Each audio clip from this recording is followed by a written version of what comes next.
are back. That's right. We are back to Football 101, the YouTube show, featuring your host, the Beetle. That's me. Yeah, former defensive back from Miami University, Ohio. Back in the day. Really back in the day. That's 1979, 1980, by the way. And yes, I'm bringing it. I'm bringing the attitude. I'm bringing the insight. I'm bringing the pain. But I'm telling it like it is in each and every team this season. And it's about time. Yes, we had the Football 101 magazine for years. Now, we moved the magazine to the YouTube show.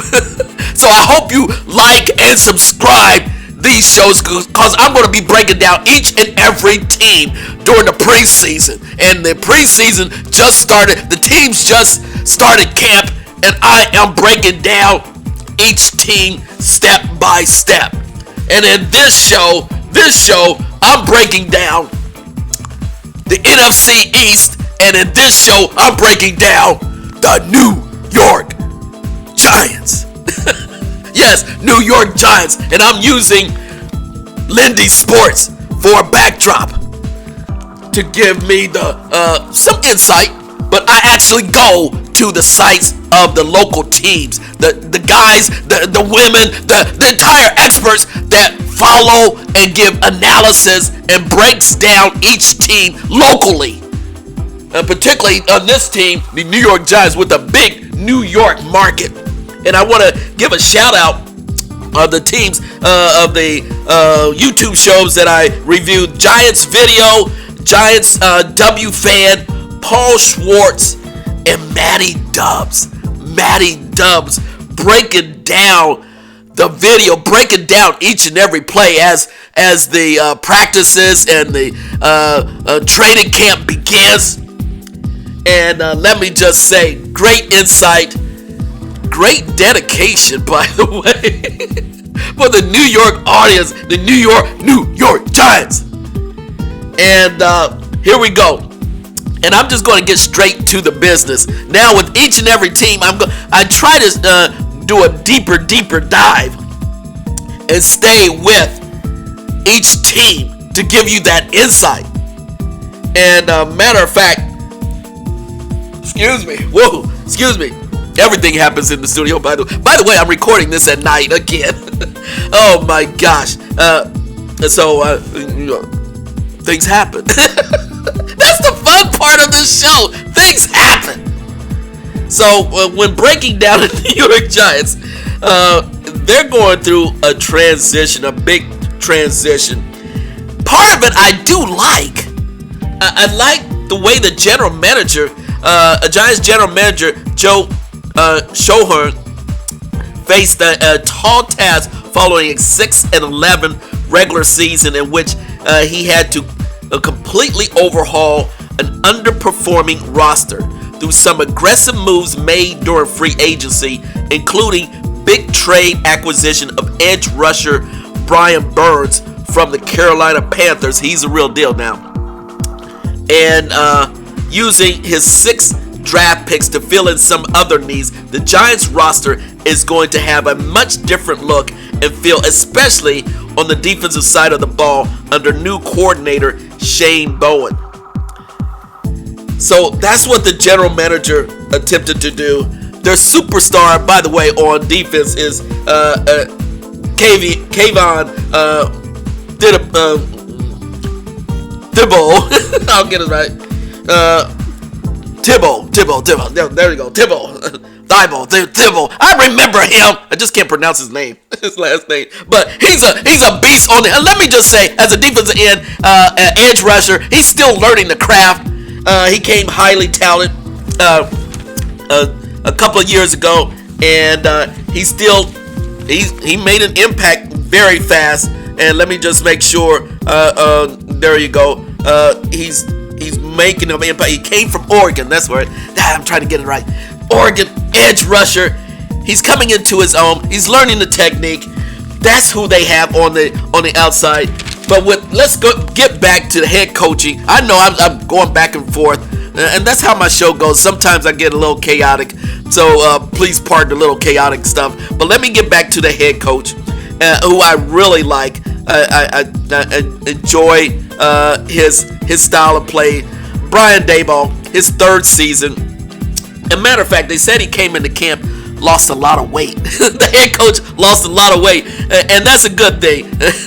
He made several critical updates to his staff, including additions of defensive coordinator, as I said, special teams coordinator, and offensive line coach. He truly had to overstep some of the players, some of the coaches, and I still feel like he's not making the big time move at the most critical position on the Giants team. And it all starts, let me just say this, it all starts and ends with quarterback Daniel Jones. It starts and ends with Daniel Jones. This will be his sixth year coming out of Duke, highly talented, given multiple chances to elevate his game. And they say despite having a 4-year contract in hand, Daniel Jones' future is murky given his injury history, the latest of which includes his suffering a second neck alignment in the last 3 years and a torn ACL. His performance has also come into question. In the 6th game Jones played last year, he delivered only 2 solid quarters of football. In week 2, come from behind win over lame Arizona. Oh man. So as backup, the Giants have brought in, if Jones is not medically cleared, Drew Lock, acquired in free agency from Seattle, gives him a spot, and I think, and also they quarterback selection in the draft after still the team's brass did not force a quarterback selection in the draft after Drake May. They actually are. Let me just make sure that they are solidified, and they're solidified behind with Drew Lock, and the third string. There you go, Tommy DeVito. So I figure that Daniel Jones, he's going to get injured or just not perform. And let me just say this as well.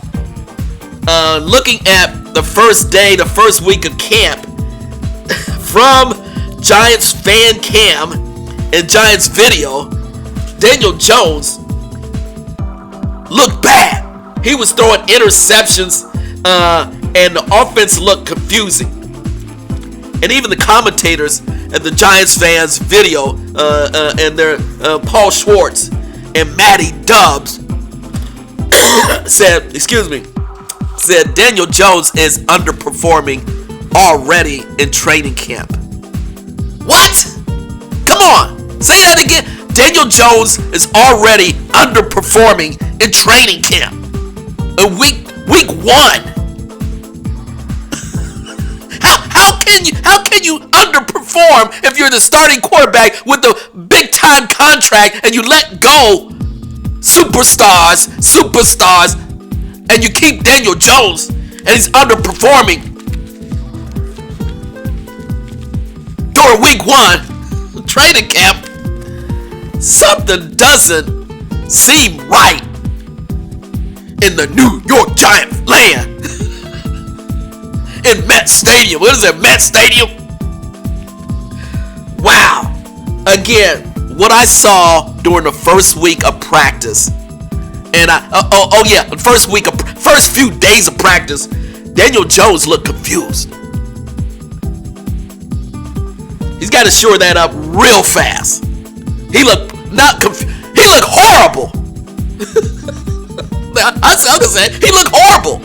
That's what the guys were saying on the local shows, and the video that I saw, he was just out of sorts. I don't think he came into training camp with the right mindset. So as I say, the New York Giants, it starts with Daniel Jones, and I see Drew Lock stepping into his place with no problem. I see Drew Lock maybe even competing for the starting job. I see Drew Lock carrying this team to a winning season. Yeah, I see Drew Lock taking this team to a winning season. Now, Daniel Jones, you're on the hot seat big time, and I don't think Brian Daboll will have the tolerance anymore to wait, because he knows he's under fire, and the offensive coordinator Mike Kafka, I just don't. He has to make a deal. He has to do something there. So, again, enough of Daniel Jones. The running backs, as you all know, the Giants let go Saquon Barkley. I still don't believe it. I still don't see how they let go a superstar, no matter how injured a superstar he could be. He performed. He came back. And now Saquon is in Philly. Oh, Lordy. Is in Philly. The Giants let Saquon Barkley walk out the door, and the plan is to go with more of a committee approach at the position. They signed Devin Singletary as the lead and drafted yet another running back, Tyrone Tracy, to provide firepower. Singletary had led the team. He's played for in the rushing. Yet ideally the Giants would like a unit with a shifty change of direction back and a power back to wear down defenses. That sounds horrible of a philosophy. Well, that sounds horrible. Granted, when Saquon was in the backfield, defense was keyed in on Saquon, and Saquon was trying to really put too much pressure on himself to make a play every time, and they just didn't use Saquon Barkley right last year. And again, he's a superstar. So they didn't use him right. They were not going to pay him. So they just let it go. So they want to do running back by committee. That's not going to bust it in the NFC East. It's just not going to bust it in the NFC East. Because the running backs are just barely average. Look, Devin Singletary, the starting running back, 6th year in the league. He comes from Florida Atlantic. I'm not going to say nothing, but that's your prime running back versus Saquon Barkley, superstar. That was all about cap money and other things. Wow. So right there, I'm just telling it like it is, y'all. Quarterback, whoo. Running back by committee, whoo. And then you go to the wide receiver, wide receiver. The Giants bolstered their pass catching. Now, one bright spot is Malik Nabers, the 4th round choice. Malik Nabers is a superstar, no doubt about it. He comes from LSU. He is refined wide receiver. I've already seen videos of Malik Nabers. Malik, they cannot cover Malik Nabers in practice. He is fluid. He has incredible speed and can break off the ball very well. Don't be surprised that he is right up there as one of the rookies of the year. Malik Nabers is a superstar in the league as we speak. In first week of training camp, oh man, they are surprised how professional he is in training camp, through the drills, through the scrimmages, and I'm can't wait to see him go one-on-one with the top level defensive backs because the Beetle, that's right, I forgot to tell you, the Beetle was a defensive back myself. That's right, back in the day, I played defensive back, so yeah, I'm always looking for the matchups. So let me just give a shout out for wide receiver Malik Neighbors. I haven't seen, but I've seen the video. He runs routes very perfect. He catches the ball well. He has great awareness. So it's going to be hard to cover him. Whoever matches up against, they got to bring their number one defensive back against him. Excuse me. I told you my throat gets very dry up in here. Okay, so I'm giving a shout out to their wide receivers. To complement Malik Neighbors, they also have Daniel Bellinger. They have John Hyatt, and I don't know if Darren Waller, tight end, came from the Las Vegas Raiders, whether he's going to. They say he's going to retire, but I haven't heard anything about that yet. But he's a superstar. You need a superstar tight end to help out this offense. So a lot depends on Darren Waller. If he's playing, he's going to have the matchups, and you're going to have the great speed with Malik Neighbors, and you're going to have some great shorts with the other wide receiver Robinson. He's a smallish wide receiver. He was 5'8", 185 from Kentucky. I really like. Again, I really like their wide receiving core. I think they got speed. I think they got depth there, and I'm really liking their wide receivers. And when you have a superstar wide receiver who's a rookie, that just opens up everything. And matter of fact, they have Darius Slayton, like I said, Robinson.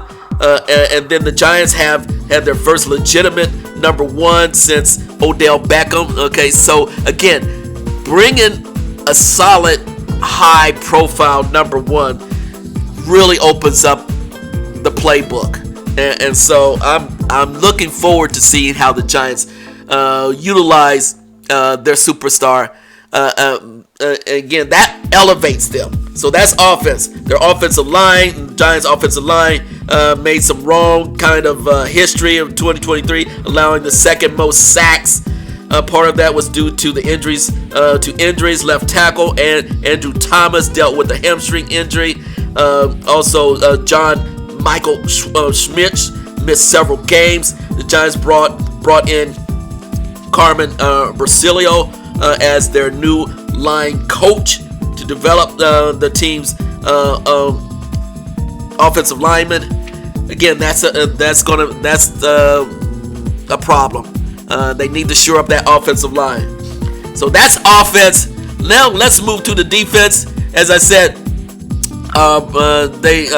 to complement, Giants didn't add another defensive lineman in the draft to complement the Pro Bowler Dexter Lawrence. Instead, they intend to develop DJ Davison, Raheem Nunez Roches,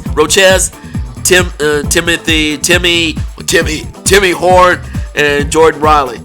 All performers, outstanding. And then Kayvon Thibodeaux, I don't know why I can't pronounce his name right now, but Kayvon took a big leap forward in his second season, leading the Giants with 11.5 sacks and showing more consistency against the run.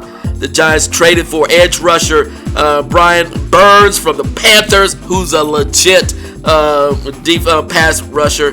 That gives them that edge, that additional pressure that they will need. So I really like their defensive line. Kayvon just needs to work on technique. He's using his raw ability. So in his third season, hopefully he will pick up his technique, work on his technique. Linebackers, like I said, he's part of the linebacking crew, and they also have another white linebacker, Micah McFadden. He's a solid from Indiana. He's a very solid linebacker. And then the secondary, in back-to-back years, the Giants lost their starting safeties, Julian Love and Xavier McKinney. At safety, the team landed one of the top prospects in Minnesota's Tyler Nubin, a natural ball hawk, and he is a natural ball hawk. Nubin will bust the challenge the starting lineup. He will compete with Donnie Belton and Jalen Mills for the role, and is believed to have the inside track to the starting job. So the secondary, they at least recognized their weaknesses and went out to improve their secondary. And then their special teams, kicker Graham Gano is on target to return from the season-ending knee surgery.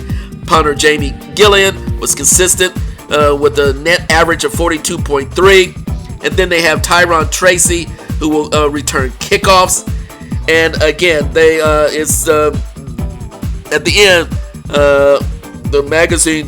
Lindy says it's been man's garbage lost injuries. Last year, the offense was so dismantled, it was no surprise to see a struggle.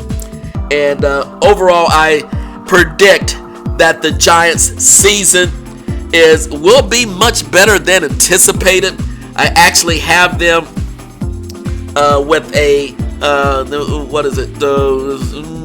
10-7 record, a 10-7 record for 2024.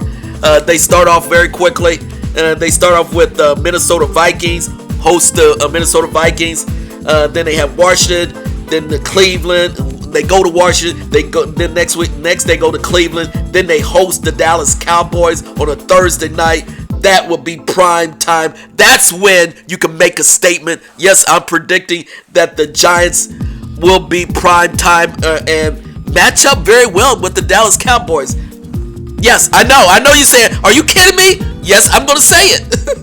They're going to match up very well with the Dallas Cowboys. Then they go to Seattle. Then they host Cincinnati. Then they host Philly. That's going to be a struggle. Then they go to Pittsburgh.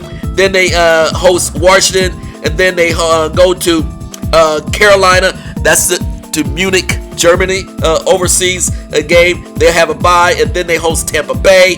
Then they go to Dallas. Then they host New Orleans. Then they host Baltimore. Then they go to Atlanta. And then they host Indianapolis. And then they go to Philly.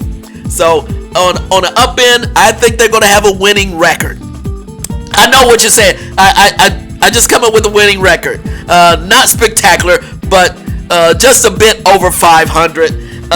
Not going to make the playoffs, but this is they're changing out so many players, and you're going to have to give Brian Daboll credit for at least attempting to try to make wholesale changes. I would not have given up on Saquon at all.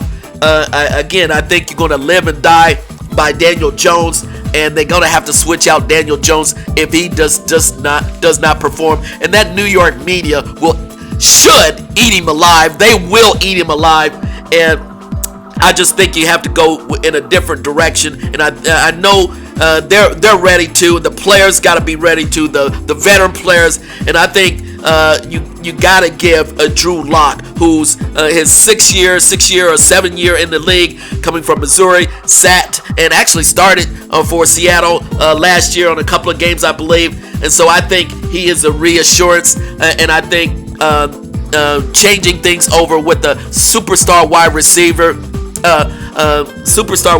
that they have, I just think, and their defense is getting back into speed. That physicality, they missed that physicality. They incorporate some solid defensive backs to make sure they stay in the game. So I'm liking the Giants' move. I just think they really missed. The general manager missed a great opportunity to sign Saquon, to keep the superstar and use him right. They just didn't have the right offensive coordinator and everything to do it for Saquon.